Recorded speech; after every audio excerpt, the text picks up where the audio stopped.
प्रणाम आप सभी को। मैं शिवम ओशो आप सभी के भीतर विराजमान परम सत्ता परमेश्वर को, परम चेतना को नमन करता हूँ। आप सभी को मेरा बारंबार नमन है। आज एक नए विषय के बारे में हम चर्चा करेंगे और इस विषय के ऊपर एक पूरी श्रृंखला बनाने जा रहे हैं। इस श्रृंखला का नाम है शिव योग सूत्र। शिव योग सूत्र क्या है, किस मार्ग के बारे में इसमें चर्चा की गई है और कैसे इस पथ पर चला जाए, उन सभी के बारे में इस श्रृंखला में चर्चा की जाएगी। तो चलिए प्रारंभ करते हैं। अगर आप इस चैनल पर नए हैं तो कृपया इसे सब्सक्राइब कर दीजिए, चैनल को लाइक कीजिए और शेयर कर दीजिए ताकि जिसको भी आत्म साक्षात्कार से संबंधित विषयों में रुचि हो वे इसे देखें और लाभ उठाएं। प्रारंभ करते हैं। शिव योग सूत्र क्या है? शिव योग सूत्र शिव के द्वारा प्रदर्शित एक मार्ग है जिसमें उन्होंने कुंडलिनी की चर्चा की है। आप कह सकते हैं कि शिव योग सूत्र के अंदर भगवान शिव ने कुंडलिनी मार्ग की चर्चा की है, कुंडलिनी के बारे में बताया है।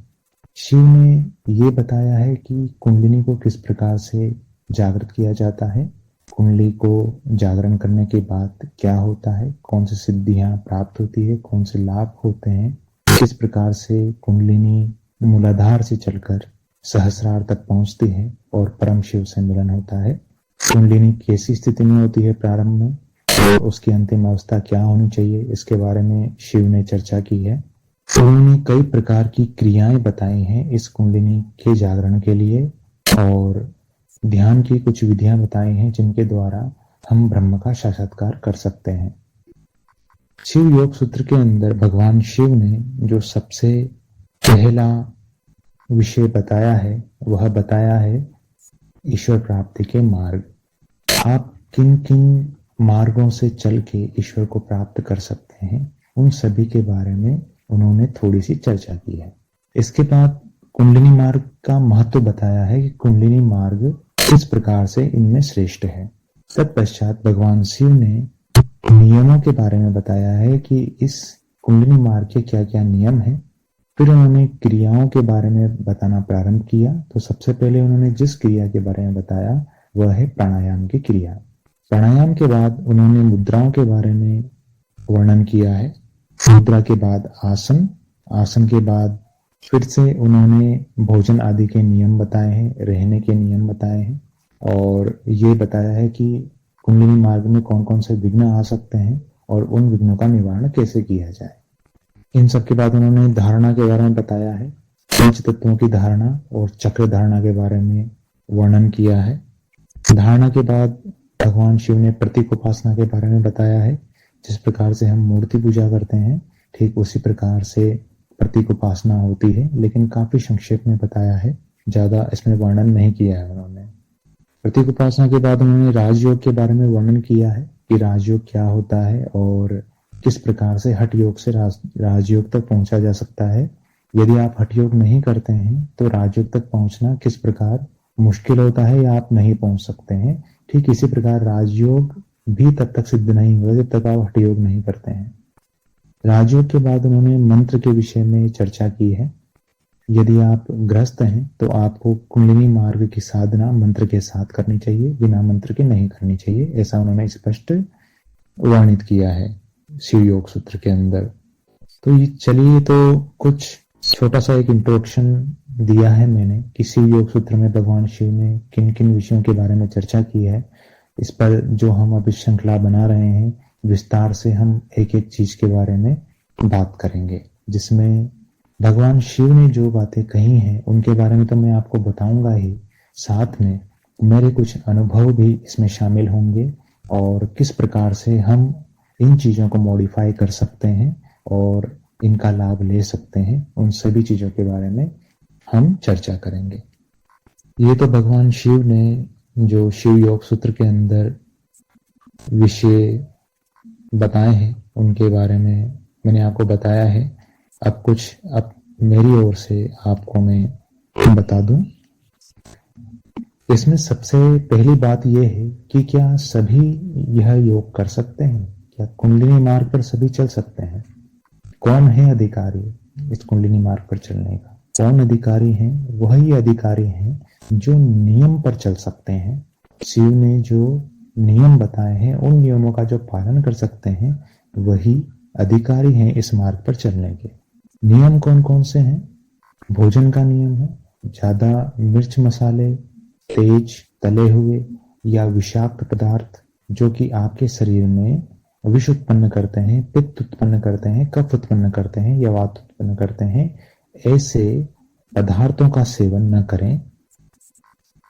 आपको निद्रा बराबर लेनी है, ऐसा नहीं कि आप कभी निद्रा कम ले रहे हैं कभी ज्यादा ले रहे हैं। संयमित निद्रा होनी चाहिए। उसके बाद आपको लोगों से ज्यादा मिलना जुलना नहीं है। देखिए, ये ऐसा उसमें लिखा हुआ नहीं है, मैं अपनी लैंग्वेज में आपको बता रहा हूँ। आपको लोगों से ज्यादा मिलना जुलना नहीं है, ज्यादा व्यवहार में नहीं रहना है। जैसे एक योगी अकेले ही एकांत में ही ध्यान भजन करता है, ठीक उसी प्रकार से जितना हो सके, जितना बन पड़े, आप एकांत में रहकर ही साधना करें। लोगों से मिलना जुलना काफी कम हो, लेन देन काफी कम हो, इस बात का ध्यान रहे। ज्यादा सर्दी में नहीं रहना, ज्यादा गर्मी में नहीं रहना है, ऐसी कोई तपस्या नहीं करनी है।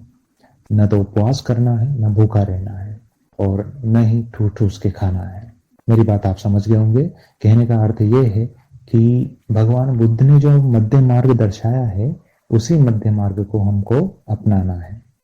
ब्रह्मचर्य का पालन सबसे आवश्यक है, क्योंकि इसके बिना आपको कुंडलिनी की सिद्धि नहीं मिलने वाली, ये बात पक्की है। इसलिए ब्रह्मचर्य परम आवश्यक है। यदि आप इन सभी नियमों का पालन कर सकते हैं तो ये मार्ग आपके लिए है, अन्यथा ये आपके लिए नहीं है। कहने का अर्थ यह है कि यदि आप इन सभी नियमों का पालन करते हैं तो कुंडलिनी को जगाकर और कुंडलिनी के मार्ग पर चलकर आप आत्म साक्षात्कार कर सकते हैं। तब प्रश्न उठता है कि यदि इन नियमों का पालन नहीं करते हैं तो क्या हमें साक्षात्कार नहीं होगा? क्या साक्षात्कार हम नहीं कर सकते हैं? यदि हम कुंडलिनी मार्ग पर ना चलें तो क्या हमें ब्रह्म का साक्षात्कार नहीं होगा? देखिए, ऐसा कोई जरूरी नहीं है। ईश्वर तक पहुंचने के अनंत मार्ग हैं। आप किसी भी मार्ग से चल सकते हैं और किसी भी मार्ग से पहुंच सकते हैं। कोई बाउंडेशन नहीं है ईश्वर तक पहुंचने की। लेकिन ये एक मार्ग है जिसमें इन सब चीजों की आवश्यकता होती है। और कई लोग हुए हैं जिन्होंने ऐसी कोई साधना नहीं है की है कुंडलिनी वगैरह की, जिनमें रमण महर्षि हैं, मीरा है, मीरा परम भक्त थी कृष्ण की, महावीर थे, अष्टावक्र थे, और अभी के बारे में हम बात करें, अभी के समय में जब ओशो थे उस समय जिद्दू कृष्ण मूर्ति थे। तो जिद्दू कृष्ण मूर्ति ने भी किसी प्रकार से ऐसी कोई कुंडलिनी मार्ग की साधना नहीं की। और काफी एक दिलचस्प किस्सा है जिद्दू कृष्ण मूर्ति के बारे में, वो ये मैं आपसे डिस्कस करना चाहूंगा। जिद्दू कृष्ण मूर्ति को बचपन से ही एक संस्था में रखा गया था और वहीं पर उन्होंने ध्यान सीखा, उन्होंने विपश्यना सीखा, और विपश्यना करते करते उनका जो ज्ञान है वो प्रकट हो गया। लेकिन वे जब सोते थे तो उनको नींद में झटके लगते थे। अब ये झटके क्या थे, झटके क्यों लगते थे, क्या संकेत था इनके पीछे? साक्षात्कार तो उनको हो चुका था, आत्म साक्षात्कार, तो ये झटके क्यों लगते थे? और वे कहते थे, उन्होंने अपने संस्मरण में लिखा है कि जब ये झटके लगते थे तो वो अचानक से उठ जाते थे, उनका सिर काफी दर्द करता था, लेकिन इसके कुछ समय बाद जब झटके शांत हो जाते थे तो उनके भीतर एक अपूर्व आनंद प्रकट होता था। वो ऐसा कहते थे। ओशो ने इस विषय में चर्चा की है और ओशो ने बताया है कि उन्होंने सीढ़ियों का मार्ग नहीं चुना था। कहने का अर्थ है कि कुंडलिनी मार्ग जो जिस पे हम चर्चा कर रहे हैं वो सीढ़ियों का मार्ग है। एक एक सीढ़ी से आपको चलना होता है, काफी धीमे धीमे चलना होता है। ऐसा नहीं कि आप एकदम से पहुंच गए या आपने एकदम से छलांग ले ली।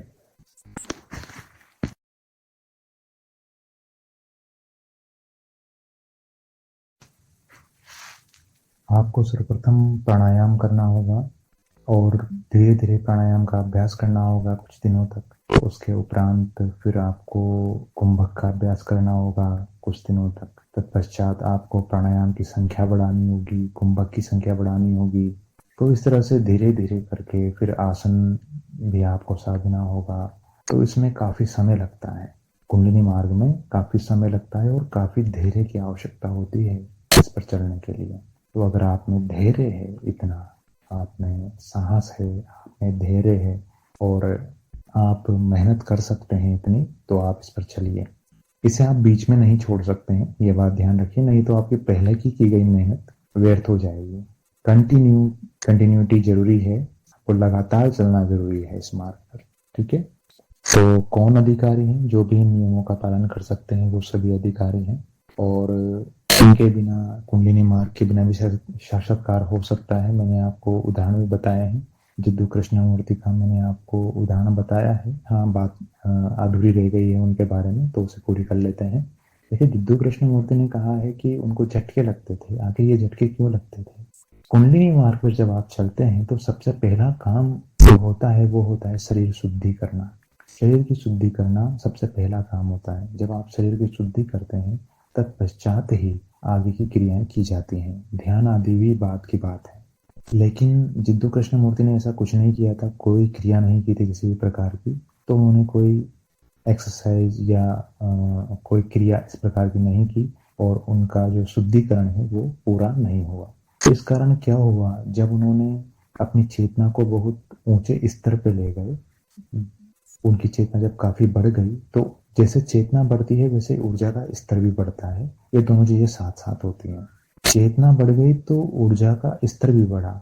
अब ये ऊर्जा जब ऊपर उठती है तो वहां पर शुद्धि तो उन्होंने की नहीं थी, और शुद्धि नहीं की इसलिए शरीर में जो विषाक्त पदार्थ थे वो पहले से मौजूद थे, और ऊर्जा जो है वो उनसे टकराई, और ऊर्जा टकराने के कारण ही वो सिर में उनको झटके लगते थे, और इसी कारण उनको सिर दर्द भी होता था। और जब ऊर्जा शांत होती थी काफी, जब सहस्रार में जाके झटके लगते थे और उसके बाद जब ऊर्जा शांत होती थी तो उन्हें काफी अपूर्व आनंद मिलता था। तो उन्होंने इसका वर्णन किया है। ऐसे ही अष्टावक्र हुए हैं, तो अष्टावक्र के बारे में भी एक छोटी सी चर्चा करेंगे। अष्टावक्र जब अपनी माँ के गर्भ में थे तो उनके पिता ने उनको कहा था कि तुम 8 अंगों से टेढ़े हो जाओ। तो अष्टावक्र के उन्होंने वो जो 8 अंग टेढ़े किए थे, उसका अर्थ ये था कि उन्होंने अष्टांग योग का जो मार्ग था, जो कुंडलिनी का जो मार्ग था, वो उन्होंने अवरुद्ध कर दिया ईश्वर प्राप्ति के लिए। इसका अर्थ ये था कि उनके पिता ने उस मार्ग को अवरुद्ध कर दिया जिससे वो कुंडली मार्ग पर चलकर ईश्वर को प्राप्त कर सकते थे। लेकिन अष्टावक्र ने वो मार्ग चुना ही नहीं, क्योंकि वो कर ही नहीं सकते थे, क्योंकि 8 अंग उनके टेढ़े थे।